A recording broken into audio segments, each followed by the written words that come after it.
जब भी आप किसी भी प्राइवेट यूनिवर्सिटी में एडमिशन लेने की सोच रहे हैं, खास करके उन सभी प्राइवेट यूनिवर्सिटीज की मैं बात कर रहा हूं जिसमें भी आप एडमिशन लेने की सोच रहे हैं और वो यूनिवर्सिटीज अभी नई है, फिर चाहे उसको 5 साल 10 साल 15 साल हुए हों, पर उन यूनिवर्सिटीज में कुछ बातों का आपको विशेष रूप से ध्यान रखना चाहिए। दोस्तों, हर साल देखा जाए तो 12वीं पास करते हैं बहुत सारे स्टूडेंट्स, लाखों की तादाद में स्टूडेंट्स 12वीं कंप्लीट करते हैं और 12वीं कंप्लीट करने के बाद में उन्हें एक यूनिवर्सिटी चाहिए होती है जिससे अपने वो कोर्स को कंप्लीट कर सके। वो कोर्स कोई भी हो सकता है, डिपेंड करता है किस कोर्स में आप एडमिशन लेना चाहते हो। आप फार्मेसी के फील्ड में जाना चाहते हो, लॉ के फील्ड में जाना चाहते हो, पैरामेडिकल करना चाहते हो, या फिर कोई भी ऐसा कोर्स जो कि 12वीं के बेस पे हो सकता है। ये सभी चीजों के लिए आप अलग अलग यूनिवर्सिटीज का रुख करते हो, अलग अलग कॉलेजेस में जाते हो एडमिशन लेने के लिए। पर कुछ चीजों का आपको विशेष रूप से ध्यान रखना चाहिए जब भी आप किसी भी प्राइवेट यूनिवर्सिटी में एडमिशन लेने की सोच रहे हैं, खास करके उन सभी प्राइवेट यूनिवर्सिटीज की मैं बात कर रहा हूं जिसमें भी आप एडमिशन लेने की सोच रहे हैं और वो यूनिवर्सिटीज अभी नई है, फिर चाहे उसको 5 साल 10 साल 15 साल हुए हों, पर उन यूनिवर्सिटीज में कुछ बातों का आपको विशेष रूप से ध्यान रखना चाहिए। कहीं ऐसा ना हो कि एडमिशन लेने के बाद आपको पछताना पड़े। ज्यादा कुछ जानने के लिए क्या क्या बातें आपको ध्यान में रखनी चाहिए अगर किसी भी प्राइवेट यूनिवर्सिटी में आप एडमिशन लेते हैं, दोस्तों बने रहिए हमारे इस वीडियो के साथ। नमस्कार दोस्तों, फिर एक बार स्वागत करता हूं आप सभी का अपने इस यूट्यूब चैनल पर जिसका नाम है यूनिवर्सिटी इंडिया। मेरा नाम है वीरेंद्र।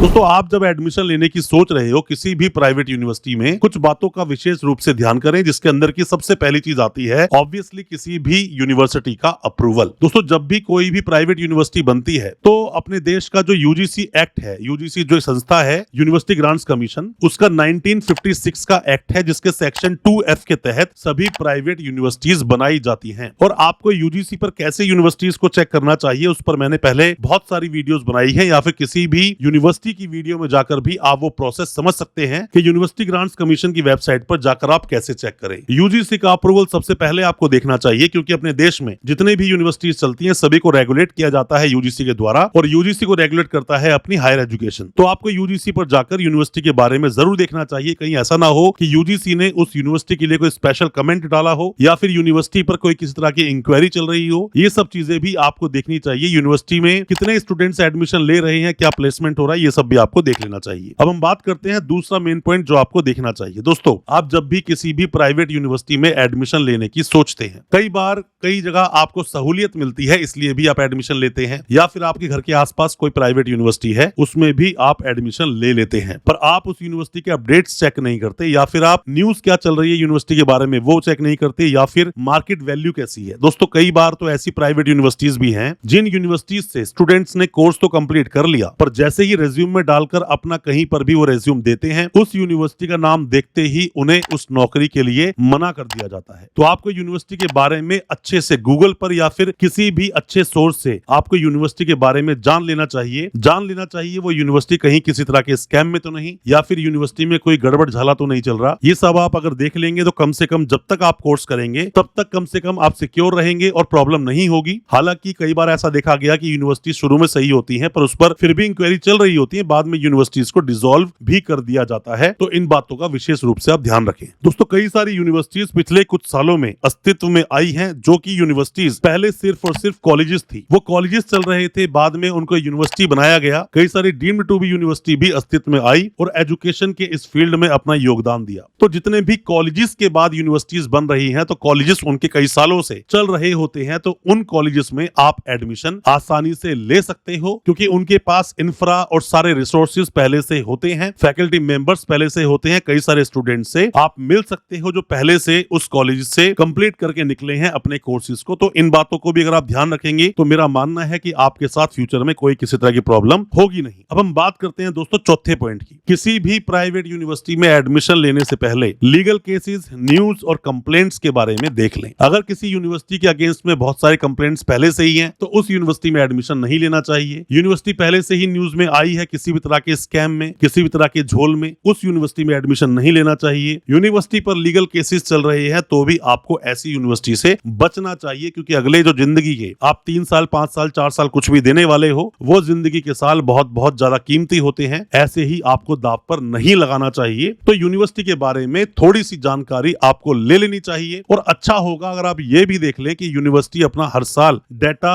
जो डिजी लॉकर है उस पर डाल रही है या नहीं, साथ में ही जो पिछले स्टूडेंट जितने भी पास हुए हैं, क्या उन सभी चीजों के लिए यूनिवर्सिटी ने अपने डाटा को अपडेट अपनी वेबसाइट पर किया है। आप ये सब भी अगर देख लेंगे तो मेरे ख्याल से आपको थोड़ी मदद इसमें भी मिल सकती है। अब दोस्तों हम बात करते हैं 5वें पॉइंट की। 5वें पॉइंट में दोस्तों बताना चाहूंगा कि किसी भी यूनिवर्सिटी में आप जब एडमिशन लेते हो तो लेटेस्ट केसेस, मतलब कि कभी रिसेंट में कोई केस में यूनिवर्सिटी का नाम तो नहीं आया, और साथ में ही यूनिवर्सिटी का जो रेगुलेटरी कमीशन है, अगर उसी स्टेट में, जिस भी स्टेट में आप एडमिशन लेने जा रहे हो, रेगुलेटरी कमीशन होती है, एजुकेशन रेगुलेटरी कमीशन होती है, उसमें जाकर भी आप चेक कर सकते हो उनकी वेबसाइट पर जाकर, या आप आरटीआई लगा सकते हो या फिर लेटर भी लिख सकते हो, लेटर से भी जानकारी ले सकते हो। मान लीजिए कि आप किसी भी यूनिवर्सिटी में एलएलबी में एडमिशन लेने के लिए जा रहे हैं, तो लेटर लिखें या फिर आरटीआई लगा दें कि यूनिवर्सिटी के पास कितना स्टाफ है, यूनिवर्सिटी के ऊपर कोई इंस्पेक्शन में प्रॉब्लम तो नहीं, या फिर कोई ऐसी कंप्लेंट तो कभी यूनिवर्सिटी के बारे में नहीं है कि यूनिवर्सिटी एलएलबी ना करा सके। इस तरह के लेटर्स आप भेज सकते हो, आरटीआई लगा सकते हो, या फिर रेगुलेटरी जो एजुकेशन रेगुलेटरी कमीशन है उसके ऊपर भी जाकर आप अपने इन डाउट्स को वैसे तो क्लियर कर सकते हो। तो ये 5 पॉइंट्स दोस्तों मैंने आपको बताए हैं किसी भी यूनिवर्सिटी में एडमिशन लेने से पहले। इन 5 तरीकों से जांच कर सकते हो। बहुत सारे तरीके हैं, बट इन 5 से आप अगर जांच कर लेते हो तो कम से कम तसल्ली कर सकते हो ऐसी किसी यूनिवर्सिटी में एडमिशन नहीं लोगे जो पहले से ही गड़बड़ किसी तरह से स्कैम में हो। दोस्तों नेक्स्ट वीडियो किस टॉपिक पर आप चाहते हो, क्या जानना चाहते हो किस यूनिवर्सिटी के बारे में, कमेंट बॉक्स में सवालों को जरूर पूछना। और अच्छा लगा हो आज का वीडियो, चैनल को सब्सक्राइब करना बिल्कुल ना भूलें, साथ में लगा बेल आइकन जरूर दबा दें ताकि इसी तरह की एजुकेशनल वीडियोस दोस्तों आप तक पहुंच सके सबसे पहले। बहुत बहुत शुक्रिया दोस्तों, धन्यवाद